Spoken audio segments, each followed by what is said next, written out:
All right, welcome, ladies and gentlemen, boys and girls of the Dota 2 Champions League, season number 11, round of 8 coverage here.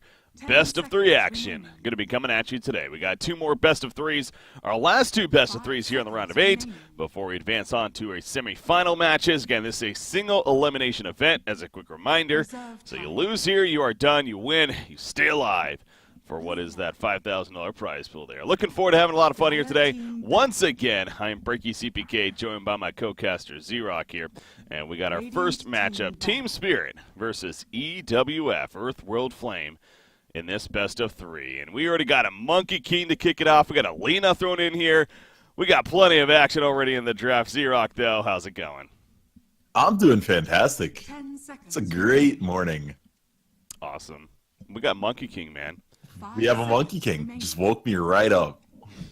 And we have some weird bans. Slaughter not banned. Coddle not banned. That's true. You know, this is... Yeah. Well, it's kind of interesting with that idea. Like, I'm not saying that's necessarily happening here, but isn't there the argument almost that you could ban these kind of mid-tier heroes, leaving these top-tier heroes open? Is obviously you're going to be giving one up, but then they kind of did that, right? They left a Centaur open that's picked up, but they got a Monkey King, which has been highly considered to be top-tier bans recently. So yes and no. We've done 10 games total in the last 2 days on this tournament. Well, last 2 times we casted this, and Centaur was never banned in first phase in any of those 10 games. So he was kind of always an option if they wanted him. Monkey King was banned every single game. Yeah. So, I mean, it's one of those things, yeah, you could have maybe, but EWF didn't take the Slaughter. They took the Centaur. Like, the Slaughter would have been the one that would have been the most, like, Centaur, or Slaughter or Coddle would have probably been, like, the opening you get to trade off Monkey King. But instead, yeah, I'm curious about the Venge ban. That's very odd to me in the first phase. We've seen Carry Venge tried a few times. Yes, it has a point. It has games I've seen it win, but it's looked like it's struggled in this tournament and in this patch. So I'm really surprised to see that get banned first phase. But yeah, I don't know. I'm excited to watch this Monkey King, man. Yeah, already. As you said, it kind of these earlier matches for us, but it's definitely looking forward to some good Dota 2 action. We've had a lot of fun games. We had both series go 3 games yesterday, yeah, when you kick it off with the Monkey King, it definitely perks up a little bit. It's like, oh, here we go. Obviously, the newest hero to enter Captain's Mode. I've gotten the chance to see it several times, at least in Chinese Dota that I've been casting. There was actually one other event. Some CIS team picked it up from what I remember. But point is, the hero definitely has potential to be powerful. And I, initially I was unsure where we would see it. I thought maybe like as an off lane, but no, this 4 roaming support is where he stands out, right? He gets that information for your team. He sets up ganks in all the lanes because he's just so mobile compared to any other hero. We talked about the idea of like creating a hero with like a tunneling system that goes from one side of the map. Obviously that's ridiculous, but Monkey King is kind of the closest thing that can get to one place on the map to the next as soon as possible. Like, he's probably the fastest, right, out of any hero in the game. They can get from one area to the next. I mean, Storm Spirit's obviously the fastest. Okay, yeah. But outside of Storm Spirit, maybe. He's probably about he's up there. Yeah, he's probably a little faster than Quap. But yeah, definitely very, very quicker on the map, and he can move around fairly undetected unless their wards are good. Now, what I'm really curious to see, because I do know this works in high tier gameplay. I've seen it done in scrims. Is running in like if they go with that opening that we saw yesterday, the like Rubik Earth Spirit opening, and the other team picks a Monkey King, they can aggro dual lane the Monkey King and make him an offlaner, and then just give him a stunner with him, like any stun in the game. Like Ogre's great for it, and then you just run at their dual lane or their tri lane because it doesn't do any damage for the first like 3 levels. And Monkey King will just decimate that lane. So I think it'll be ran as a 4 role. Yeah, that's what we've seen in the past, and it's worked very well. But I would love to see it get ran as like a really aggressive off lane with one other hero with him to back him up. Because Ursa Disruptor is a strong enough dual lane on its own. You figure it's going to be tried eventually. Again, this hero like just came out here, and in general, like as far as his lifespan before when he came out to then when he's introduced into captain's mode, he's probably one of the shorter ones too. Again, I'm not too familiar with the overall history, but I feel like it happened pretty quickly. It was really like 2 months this hero was out, and then all of a sudden he's in a captain's mode. So it's not like he was even out that long before he came into the game officially. I guess maybe more like 3 months, but still, point stands that overall again the hero itself is still very new, let alone into competitive play. So. Yeah, because he got announced at TI last year. He came out in the first big patch 7.0 after TI. Yeah. So yeah, it's only been a few months, and I like that style a little better. You release him, you maybe go slightly heavy-handed on his nerfs. Like they did nerf him a lot since the beginning. His E used to be 100% lifesteal, 200 bonus damage. So he's been nerfed quite a bit, and then you just throw him into CM and see where he lies. And so far, again, overall, from my experience, maybe like 4 games total, it seems like he's actually been pretty powerful in understandably ways. Kind of considered top tier. Anyways, we'll see how he does here for Team Spirit. Anyway, the Tinker pick. The Tinker pick is interesting. I'm curious to see what they do with it because there's 2 sides to picking the Tinker here. One is your Tinker can go the standard farming build where you max March early on. And you just try to keep all the lanes shoved out, so that means your Monkey King and your Ursa have the freedom to roam and take Roche and have a bunch of this room around the map because their lanes are always pushed up. Or he goes Rocket Laser, gets an early bots, and just like TPs in and kills stuff with the Monkey King and Ursa, like all over the map. So I'm curious to see what the purpose of picking the Tinker is, because Monkey King and Ursa are not the best scaling heroes in the game. For especially for like a support Monkey King. Like Ursa does eventually flatten out a little bit, whereas like a Weaver could scale very late. Like we've seen the power of a super late game Weaver. He can split super hard, super difficult to kill, and still just pumps out damage on the back lines. 10 seconds remaining. Yeah, they got catch. They definitely have some catch potential for that Tinker. You got to be a little bit careful. Center with the last ban slider. That's kind of funny. Yeah, seeing that eventually coming out there. I guess they technically, well, I don't know, they already have their 4 position. I guess they, like you said, that it could have been an offlane Monkey King or it could have been an offlane Slaughter for that matter, so they just don't want to give it up. As it could have been ran neither one of those, and Slaughter's just a hero you could make work if you get the option to pick it up. 10 so seconds yeah. Rubik final pick as a support, so wait, what? So it is going to be a core Lina. Okay. Yeah, it'll be a mid Lina. Yep. That's always fun. And I think we saw some teams experiment with the support Lina yesterday, and overall it was a failed disaster. It didn't work. The stun range is too short. Especially it was paired with an ogre yesterday too, and it just really did fall flat. So I'm happy to see it be a mid Lina. Yeah, and that's kind of funny. That just hit me that we saw Pro Dota run it yesterday as that support Lina in the hands of Asania, but we saw before that Mickey in the previous series run it as a core Lina in that middle lane and wreck with it. So far our examples seem like the core Lina is definitely more potent and more viable of an option. So going to be fun to see here from EWF matching up against the Tinker. The final pick though for Spirit, again, you would believe it's going to be an offlane. It needs to be something with a stun, and that's kind of the problem. The offlane pool doesn't have a lot of those left. Batrider wouldn't be a terrible option here. Gives you a nice grab on Weaver until the Lincolns, and you can always go with Force Staff to make that work afterwards. I know it's fallen from grace a little bit, but I think that's what I like best here if you want an offlaner. What about a Could Tide still go Runner, Darkseer. man? That hero's gone. It's I know, and it sucks. Okay. Earthshaker. All right. We might get my dream here. That might be the offlane Monkey King. No, it's going to be an offlane. Not to shatter your dreams, but it's an offlane Earthshaker. And he's good for that. Block the creep wave initially and can use that fissure for lane control ideas. But a roaming Earthshaker is pretty good too. Like I see what you're saying there. I mean, it enables their lanes a little more. If you go an offlane Earthshaker or an offlane Monkey King and a roaming Earthshaker, then you have kill pressure across all 3 lanes. All it takes is an Earthshaker roam to the Monkey King's lane, and they get a kill with the power of the E on the passive on Monkey King. You roam them down to the Ursa's lane, and you hit the block, and somebody dies. Yeah. So, yeah, I don't know. We'll have to see what they do decide to go with it. I don't think either way is bad. I think they both have potential. 5 seconds remaining. Oh, got the strategy time here. Figure out where they want to lane everyone. Get those early items and here we go. Again, the patch 7.04. We were casting our series, our final series yesterday, and it literally came out after the first game. I had to restart the client. Lo and behold, we had patch changes of balance and whatnot. So something else to keep in mind and take into consideration right here.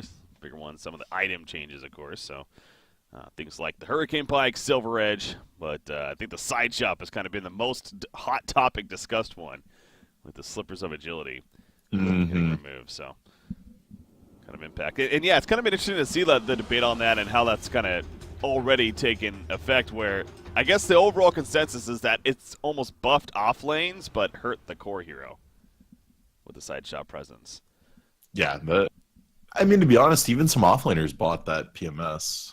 And yeah, overall, it's probably a little more impact on course. But well, I guess the idea, though, was that you could just buy a straight-up PMS now on an off lane and not have to worry about, even using the side shop for that. Yeah, you could. And that's mostly because of the fact that we have shrines now. Yeah, and as a core, you can't necessarily do that as effectively, so yeah. It's kind of the argument. Yeah. Anyways. Well, the dream is indeed dead. It is offlane Earthshaker.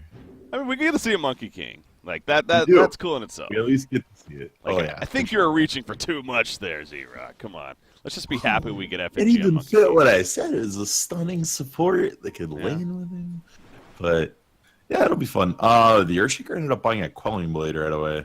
So, does this still work? Is he going to pull Okay, here? so you used to be able to do some weird stuff with the creep aggro where if you drug a creep out and then fissured the wave, you drug out the jungle camp about halfway and then you fissured the wave. And if you angled the fissure, the creeps would just be like, oh yeah, I guess I can run this way. And then they'd run into the camp.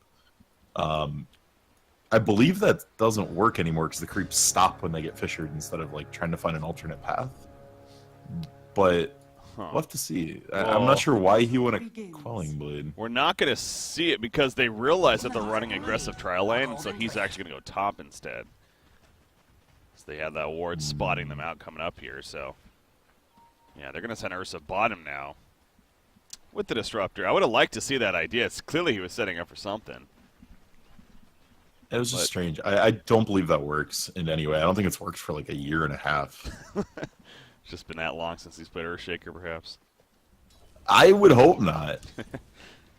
Phobos has played it in the past. I'm sure he has. Yeah, that's interesting. Monkey King. Monkey King looking for some really early aggression here on Lina.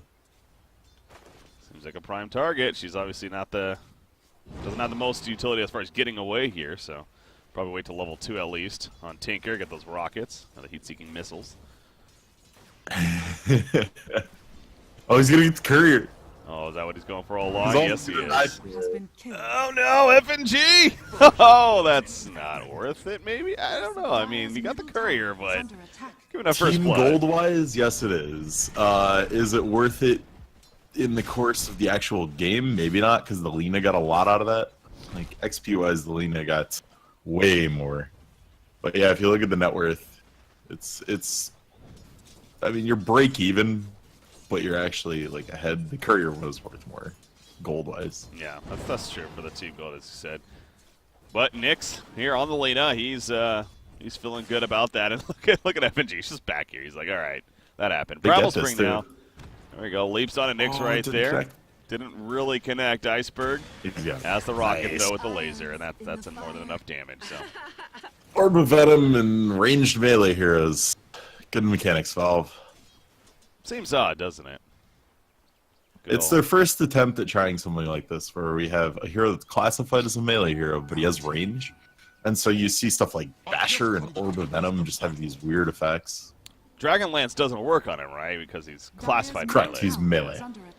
Oh, Echo actually, Saber does. Rubik going to be jumping on right here, going for the circle on Iceberg. LSA will land a couple of auto attacks, but there we go with the Boundless Strike, and more than enough save there to keep Iceberg alive. And now the turn kill on a Nyx. He lands another LSA to save himself at least, but well played by Monkey King to save his teammate there.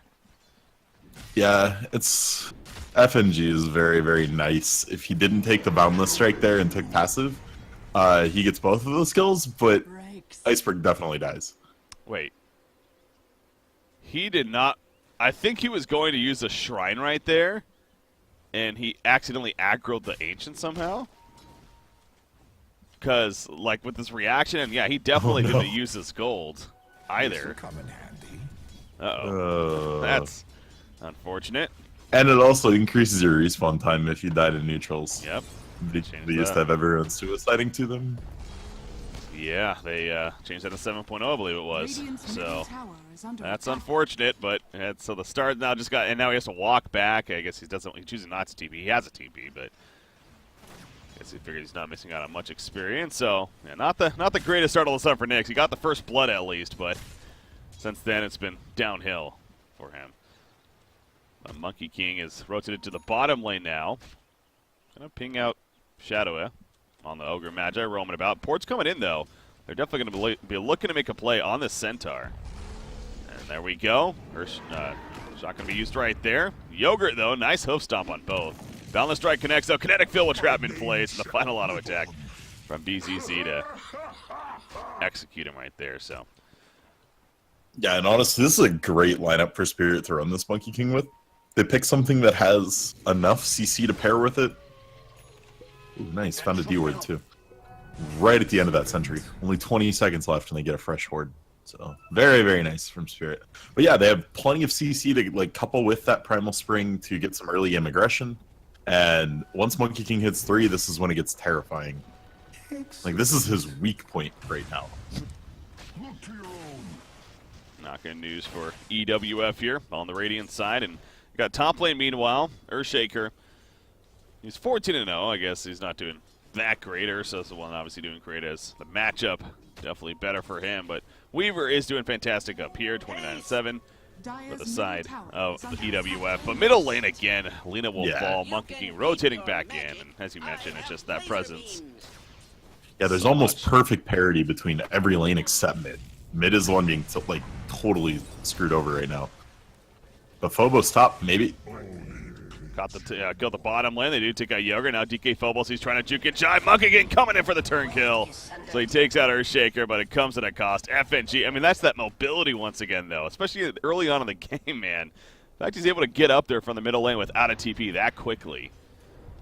Yeah, and him being this involved in getting these assists so early, it's going to result in some very quick phase boots for FNG. And with this Orb of Venom, it's going to be terrifying. Any lane that this Monkey King goes to is going to be super impacted. Oh, wow, that was Ogre Magi over here. I guess this glimpse was used. Looks like it. Trap him up there. So another kill, 7-2 start here in favor now of Team Spirit. And top lane, FNG looking to continue to be involved. Earthshaker level 4. No Echo Slam or anything like that just yet, but they see Slide over here on the Rubik. They would love to go for him as the easier target, perhaps, but... Yeah, and they probably could. The fear is that if Weaver goes off in that, he could double kill both of them. So FNG's trying to make sure that when they go on the Rubik, it's in a position where the Weaver's not just going to have some huge impact. He's going to jump in for chasing. There's that fissure. Boundless Strike eventually going to come too. So those long stuns that Rubik has to deal with right here. And DK Phobos lands the Enchant Totem with that Aftershock, and they secure the kill right there. I believe Aftershock even got a buff, if I'm not mistaken. I thought I saw that recently in 7.03 even. I think it was. But anyway, so using that right there to the effectiveness of getting the kill. And they're going to run away. Weaver's trying to set up there for that turn, but it's not going to happen. The Buck's killed. And they'll walk away right there. So you saw Ogre and Lina even roaming over. Lina, level 4 still. She's really kind of being desperate right here, trying to reach for something, and comes up short. She's being completely out-leveled by this team. Oh, yeah. This roaming has just crushed her. And honestly, Iceberg could have pushed the lead even more by going the full Laser Rocket max, but does want to kind of hedge his bets and not go too far of a deviation from the standard Tinker build, just so he can keep farming, get those early bots up, and push out the lanes. So she would have level 5 right there, but yet Iceberg, he's almost level 7, so he's keeping really a level and a half advantage at this point over the Lina. So pending any hero kills, and actually middle lane, we could be seeing some hero kills coming out. As here comes the roam, the smoke attempt. The lift is successful right there. The LSA will connect. I thought it was going to be late, and Iceberg eventually going to fall. March coming out, though. Going to try to set up some turn kills. Nyx is caught in it. Being on that Lina, that is. Thunderstrike applied. Here comes Monkey King. Nice Fire Blast done, but the Boundless Strike more than enough range to secure that kill. We're not even done just yet. We could be seeing more. Chasing after the Rubik now. Throws out that zap. He will go fall as well. Double kill coming out for FNG. And that's going to be the end of it. So they got Tinker at least, but does result in the 2 counter kills, including on Lina yet again. Yeah, this poor Lina. She's not even level 6. We're 8 minutes in the game as a mid laner. Oh no. She's dead again. She did again. Oh, jeez. Oh, yeah. Okay, see, now I'm starting to feel bad for her. I guess I could have felt bad at you earlier even, but she maybe. The balance strike wasn't the best connecting, but oh, there's a fissure. And more long range. Actually, turn kill attempt on a Tinker right here. Monkey King still wants to go. Another Primal Spring on in. The glimpse back onto Lina, actually, and that will be the end for the LSA. Kind of, oh my god, she's surviving forever. Killed by the Newts. This time you want to be killed by the Newts. It actually is successful, so well played right there. But we got some mid-wars action, baby, as the Echo Slam to take out Rubik in the background. Now the chase on a Tinker, but he's going to pop that Shrine all of a sudden. Yogurt finding himself in a very awkward position. Double kill for TK Phobos. Oh, man, they really just try to help right there. We're not even done just yet. Neuropunk41 wants a kill out of this. He's going to throw himself to the wolves, though. And this is going to be a complete cleanup. Time-lapse. Okay, kill Disruptor, actually.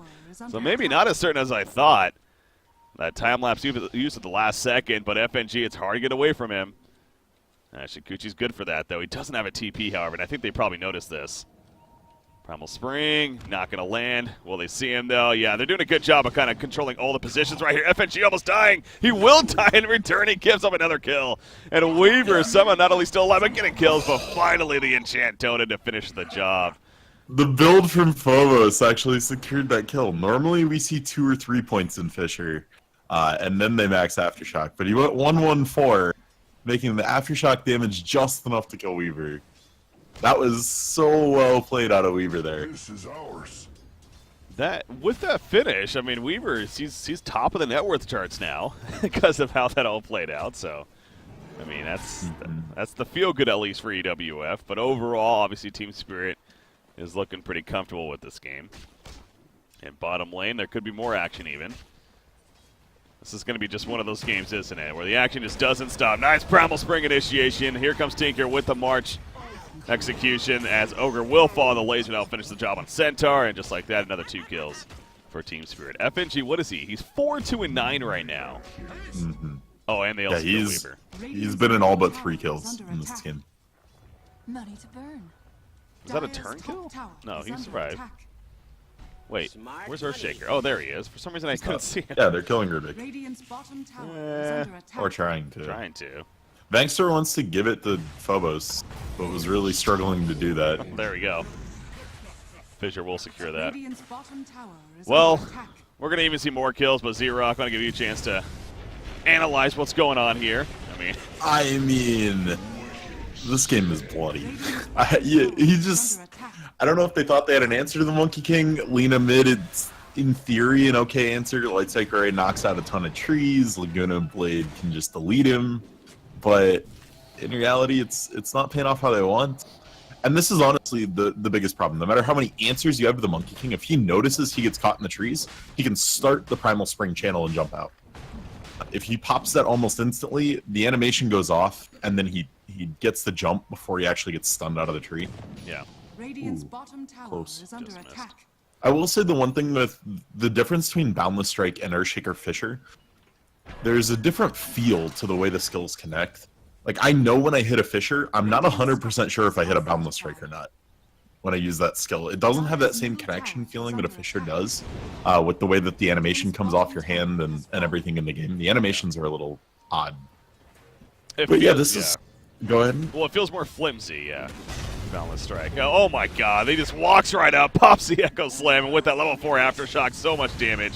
Down goes Weaver. The chase will continue on a slight right here. They'll finish him off.